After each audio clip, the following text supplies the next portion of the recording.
way it collapsed in the Senate and the way that senators who support it, who in their hearts supported that deal and recognized it was a once-in-a-lifetime deal they were getting on immigration, and Donald Trump told them not to pass it. They respond to him. They don't respond to Mike Johnson, and they're not responding to Mitch McConnell.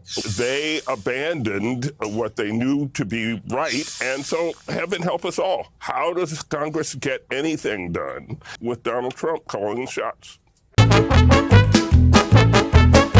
The Republican-led House of Representatives has refused to take on a border reform bill, a bill that they themselves have been crowing about for the last 3 years. Now, you remember back in January, House Speaker Mike Johnson and a bunch of other Johnsons from the Republican Party went down to the border and demanded that Biden do something about immigration. Well, now we've got a bipartisan border reform bill, and it's sitting at Mike Johnson's feet.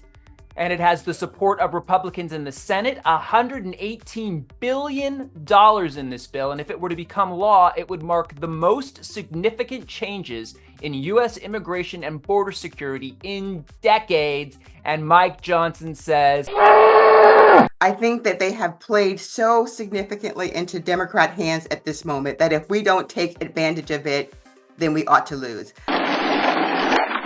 This has just been the most absurd thing I've ever seen. It's like Donald Trump all of a sudden said, no deal, wait till I get there. And they all just put their tail between their legs and said, no deal. I have no words for the cowardice in terms of the way the Republican Party is acting today in regards to doing every single thing that Donald Trump says to do.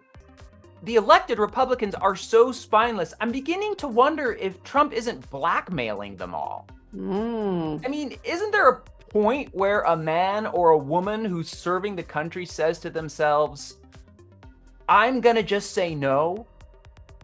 What's so great? What can't they let go of there that they just refuse to honor what the people want, what their own voters want? I also don't understand how they think they're going to run for office in November and win when they have nothing to show for the time that they've been there.